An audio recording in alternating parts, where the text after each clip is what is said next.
feel I need to confess something. I'm an extrovert. I know it comes as a shock to many, but I'm a bit of an extrovert. I also have another confession.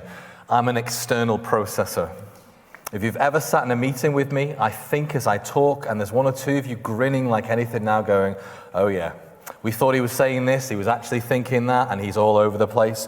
The problem with being an extrovert and being an external processor is sometimes you can say the wrong thing. And you can say it in the wrong way. Now, I know this will surprise many of you, but occasionally that happens to me. You can say things that should never have left your mouth. When I was in year 8 at school, we went on a camping trip to the Lake District, and it was most of year 8 that went.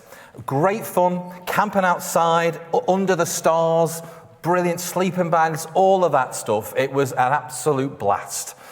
There was another school that happened to be using the facilities at the same time, and they were from a place called Manchester. Now, oh, absolutely hooray, and I'm only giving that for the context of this story. They heard the accents of those in my school. And over lunchtime, one of the lads went round and said, after lunch, it's going to be a fight, Scousers versus Manx in the yard. They were year 10, they were a bit bigger. Now, what I should have done is what everyone else apart from me did, which is say nothing, keep your head down, or at best, go and say to one of the teachers, you might want to keep an eye on this.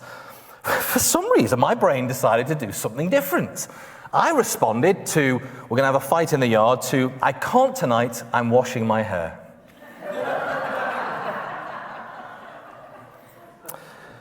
I don't know why to this day either, but let's just say they now had a target for their attack.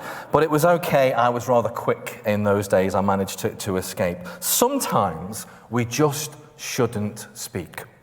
But sometimes when we speak, we've got to think about what we say, because there are circumstances when we're in conversation and dialogue, we need to know what to say. I often cringe at an interaction I had when I was a curate.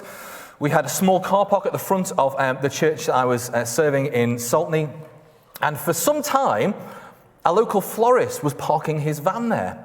No problem, but we realised it was actually causing a bit of a problem with those who were using the building for mums and tots and other bits and pieces, and we hadn't had a chance to have a conversation. Well, one night when I was picking Tilly up, you can see where this is going already, can't you? When I was picking Tilly up from Rainbows, I saw the van. I saw the man in the van. I thought, this is great. I can go and say hello. Hi there, I'm Gary. I'm part of the church here. Could we have a conversation about the car park and where you park your van? It was as if I'd slapped him in the face. He just erupted with a torrent of abuse of I can do this and I can do that. Now, what I should have done is, maybe we should talk about this another time. I'm sorry I bothered you. For some reason, instead, I said, why are you so angry? It made it a little bit worse. We didn't see his van for a while, not my finest hour. It's really important, isn't it, that we don't say the wrong thing, that we know when to speak. And today we're thinking about this idea of testimony, this idea of what do we say when we want to point to Jesus, what he has done, not being silent, but saying the right thing. And our testimony is so important because Scripture tells us we should have an answer prepared for the hope that we have. Does that come up? Let me just pop that. Yes. 1 Peter 3:15, a wonderful scripture that many of us may have heard. In your hearts, revere Christ as Lord. Always be prepared to give an answer to everyone who asks you for the reason, to give the reason for the hope you have. But do this with gentleness and respect. We should expect people to ask us why we're Christians, why we come to church on a Sunday, why this stuff matters. But you notice it says it with gentleness and respect. This isn't something that's done cold. This isn't something that's done aggressive. This is the Jesus way, with open hands and serving others. And most likely it's to be with those that we already know. Those at the school gate, those at the workplace, those who are friends and family, those where people are in our lives already. We're not going to be going necessarily up to strangers and just telling them stuff. It's to do it in the context of invitation. And I wonder how you've got on with invitation. If you were here 2 weeks ago, we wrote down someone on our hearts we were going to invite. And some of us had a name, some of us had a question mark, and we placed them on the cross as an act of worship to say, Lord, actually, over the next 2 weeks, I'm going to invite someone along. I wonder how you've got on with that. Have you invited them? Have you put a marble in the jar? I've had some people that have said yes. I've had some people that have said no. I have some people that will say, I'll check the diary, but they're just trying to avoid me. And I don't know about you, whenever it comes to inviting people, stepping out in faith, your heart starts to do this thing. I don't know if it happens to you. It's like the volume gets turned up, and you suddenly realize you can hear your heart beating. Ever have that? When those moments where you think God's prompting you to do something, and then ba-bum, ba-bum, ba-bum, ba-bum, ba-bum. I had this at the school gate, and I felt the Lord say, I'd like you to invite this family. It's friends of Naomi's parents. Okay. So I put one of the Wheel of Stalybridge cards in my pocket. I was ready to go. If I see them, Lord, I will invite them. Didn't see them. Got all the way up to church. Didn't see them. Had the dog, nowhere to be seen. Started to walk back. I tried, Jesus. You saw me. I tried. Well, then they were walking up to the school as I was walking down. So we had this conversation to go, well, I would do it, but they look like they're running late. And if I do it now, I'm going to make them late. Have you ever had that as well, where you suddenly find an excuse why you might not do something? So I thought, okay, that's fine, I'll leave it. I did try, Lord, but the circumstances weren't right. So I get to the crossing, and I'm about to cross the road, and I turn around, and they're there. Somehow they've got up to school, dropped the kids off, and got to me in the space that I've taken 100 yards. I was like, you're having a laugh, aren't you? I can't really avoid this now. So I thought, well, I can't just go in and go, do you want to come to this? I don't want to treat someone like a project. I actually genuinely want to know about how their weekend has been. So we bonded over the most important thing that had happened that weekend, Liverpool being cheated out of that goal when VAR wasn't applied correctly. So obviously I externally processed all over this couple, and it just went, isn't it absolutely awful? And at the end, oh, by the way, do you like comedy? Yeah, we do. Well, we've got this comedy night that's coming up in church. There'll be a message of hope in the middle of it, but actually, he's a really good comedian. Would you like to come? I'll have a think about that. Simple as that.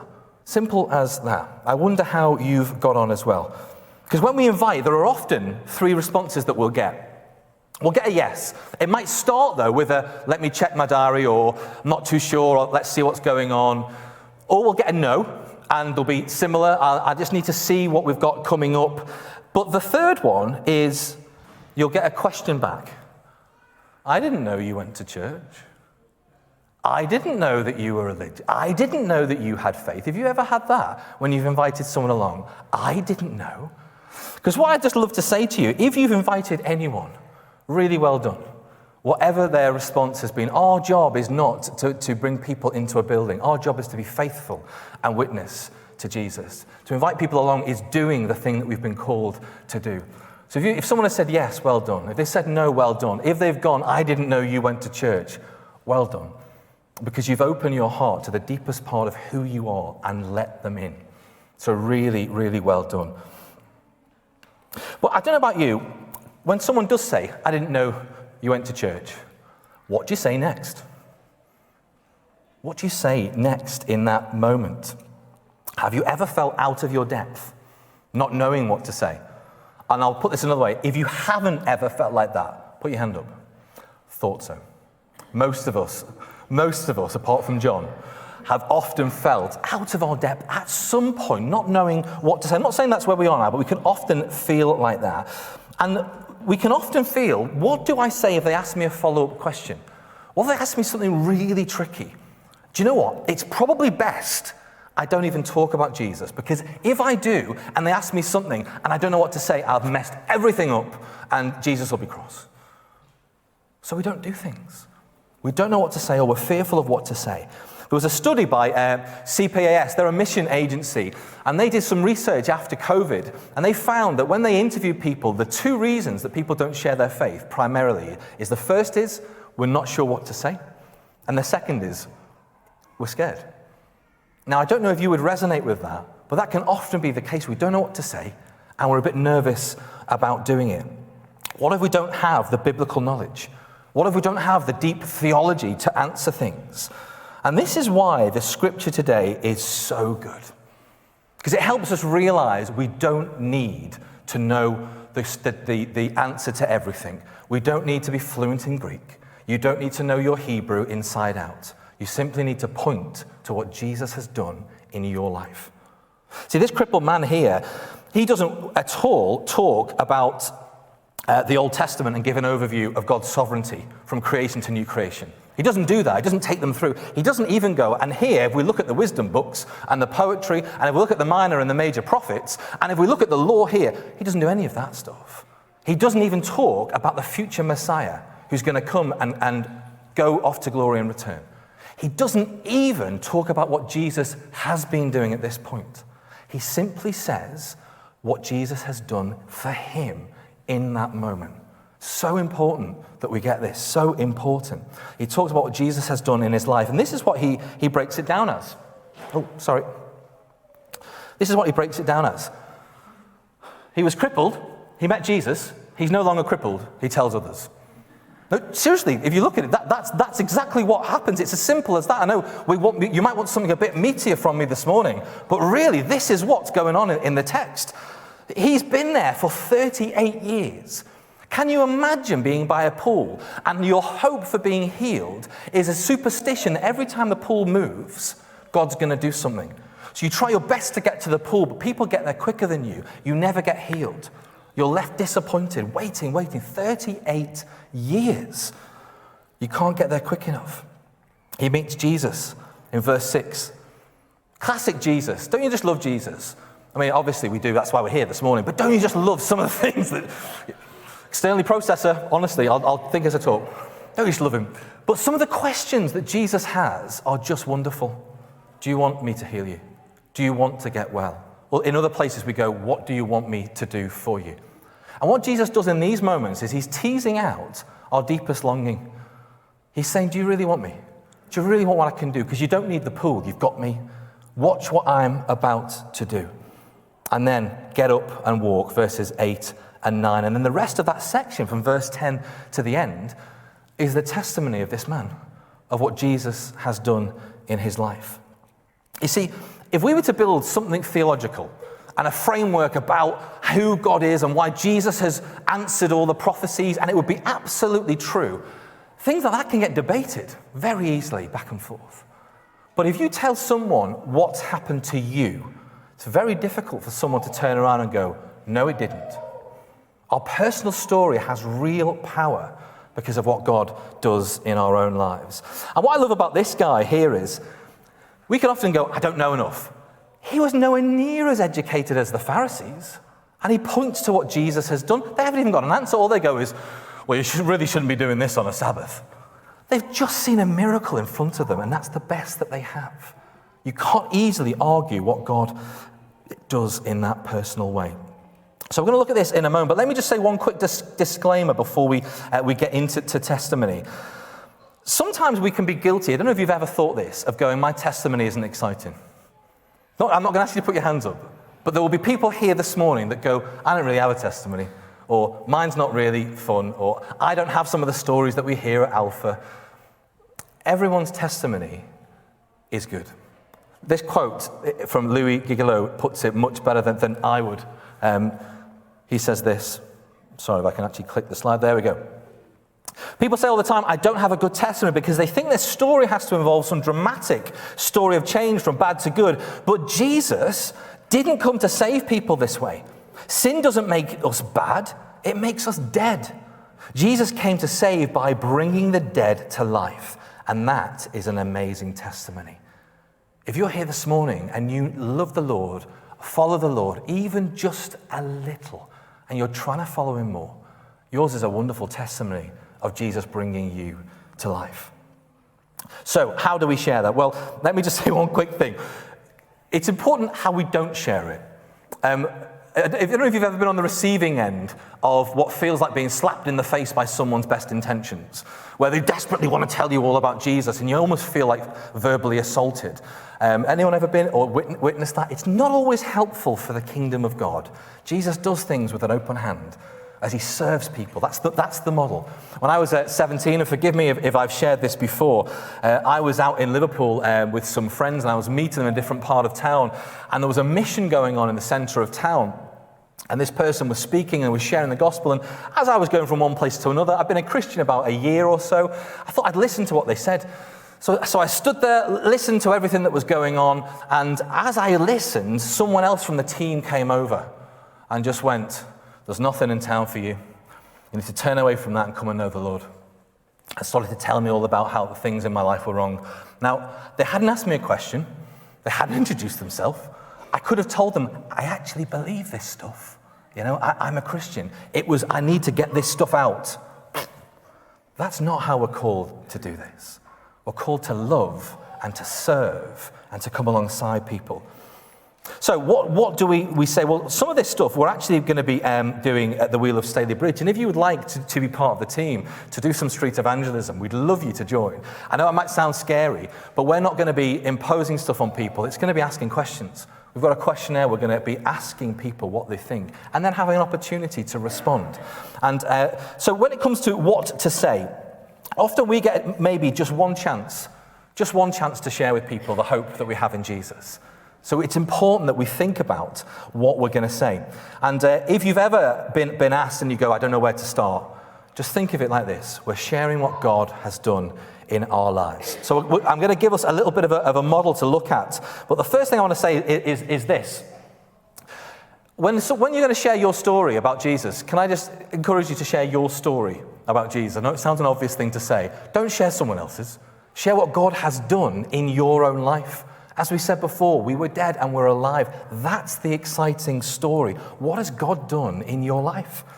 But the second thing is practice. Now, I know this all might sound new and weird. Please stick with me. It is going somewhere. If you've never practiced sharing your testimony, can I encourage you to do it? Can I encourage you to practice sharing why you have hope in Jesus? Because there might be a moment when you're set up for this stuff and it's easy. There's been a debate about life and faith and stuff, and then towards the end of that, as you're all warmed up, someone asks you a question that you know the answer to, and you can just give it. But most of the time, 1 minute we're talking about the VAR, the next minute someone goes, why is there suffering in the world? We have to be prepared to know what to say in certain situations. But the third thing is, keep it short. I found that most people haven't got 30 minutes for me to talk at them and make my 3 points. Most people don't even have 6 minutes. What they do have is 20 seconds. Can you actually give enough hope for Jesus in 20 seconds that they want to ask a follow-up, that they want to ask why, that they want more information? And that's what we're going to do this morning. We're going to have a go at this. But before we do, I'm going to introduce you to two people. This is Ben, and this is Anne. Now, little disclaimer, Ben and Anne might not be Christians. But I'm using them for the purpose of this illustration. So if you go, gosh, I didn't know that Anne Hathaway followed Jesus. She might not. She might, but I don't know that. So these are two people, and we're going to look at two different kinds of testimony, called Ben and called Anne. And most of us here will probably be one or the other. Now, I did this with our cluster group over WhatsApp, and it's usually okay to identify which one you are. The challenge is what to say. Anyway, here we go. So the first one is Ben. Ben, which stands for before I knew Jesus. In other words, there was a moment where we weren't following Jesus, actively not following. Our life looked very, very different indeed. Then there was a moment of encounter where we decided to follow Jesus. We met him, and that might be over a dramatic encounter. It might be a gentle one. It might be quick. It might be over a long time. But we weren't a follower, and we had an encounter, and we were. And then the response to that is, well, now I'm different. And it looks like this. Before, encounter, now. With me so far? Okay, there's a few Bens nodding. There's a few Anns going, it's all right, wait till the Anns kick in. Okay, now, by the way, this isn't meant to confuse people of issues of identity. So don't overthink this analogy, by the way. Okay, so the Anns. I have always known God in my life. You might have been raised in a Christian home. You might have always gone to church. And then the need to realize that faith for yourself, to do something about it. And then now it looks like this. Ben and Anne. Quick show of hands if you're a Ben. Quick show of hands if you're an Ann. Quick show of hands if you don't want to put your hand up. Hey! Now let me just give you 2 quick examples, and then we're going to have a go at this. And don't fear, I'll talk us through it all. But there's 2 people I'm just going to introduce you to who are Ben. One's a Ben, one's an Ann. Although you could probably argue that one's a Ben Ann and one's an Ann Ben. But anyway, for argument's sake, I'm going to confuse us all. The Apostle Paul, Acts chapter 22, he writes this: I'm a Jew, born in Tarsus, brought up in the city. I studied, was thoroughly trained in the law of our ancestors, was zealous for God, and persecuted the followers of the way to their death, arresting both men and women and putting them in prison. Would you say Paul was an Ann or a Ben? No, seriously, you've got a 50-50 chance here. Who thinks he's an Ann? Who thinks he's a Ben? I'd go Ben. Primarily, I think he's a Ben. This is a pretty decent start for someone who doesn't follow Jesus. He's that far away, he's been killing people, putting people in prison. But then he meets Jesus. Where does he meet Jesus? Damascus Road. Verses 6 to 7, about noon I came near Damascus. Suddenly a bright light flashed. I fell to the ground and heard a voice say to me, "Why are you persecuting me? Saul, Saul, who are you, Lord?" "I am Jesus of Nazareth, whom you are persecuting." Saul goes blind and he's taken to Ananias where his sight is restored. That is his encounter. He wasn't following Jesus. He suddenly is following Jesus. And then what happens next? That comes up. He is called to preach the gospel. It says this: "Go, I will send you far away to the Gentiles." That's the rest of his life. There's a before, there's an encounter, there's a now. Are we all still with me? Yes, good. Okay, the next one, for those who love him like I do, John Wesley. Now, do you think John Wesley is an Ann or a Ben? He's an Ann. He's an Ann. This is John Wesley. He was the son of a vicar and was raised very much influenced by his mother to follow Jesus. She was one of the most wonderful women. If you ever read into Susanna Wesley, just an incredible woman of God. He knew the Lord, studied at Oxford, became a minister, served in the UK, and did a mission trip abroad. But when he did that, it absolutely bombed. And he came back depressed and disheartened.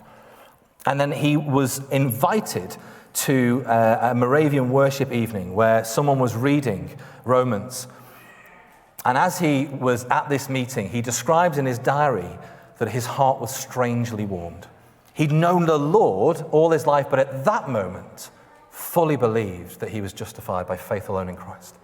He met him, his heart was strangely warmed. I don't know if there's a better phrase that's been used for coming to Jesus in the last 500 years than that. His heart was strangely warmed. Isn't that how God works? And that was the turning point. And then Methodism was born in the country. He knew his call. He was an Ann. The first one was maybe a Ben Ann. This is an Ann Ben. Sometimes we might be Ann Ben Anns. No, I'm only joking. We're not going to do that. Okay, so I'm going to ask us to do 3 things. If you were given a piece of paper this morning, would you just hold it up for me? We're going to have a little go at doing this. And it's really, really simple. If you are... Whoops-a-daisy, I've gone right to the end. Let's try that again. Put that one on. Yes. If you are a Ben, tell the person near you. If you are an Ann, tell the person near you. So we'd like you to share for a moment, if you're comfortable. If you're not comfortable, you don't have to do anything you don't want to do. And if you're a guest or a visitor here, I'm so sorry that this is the day where we're doing coursework.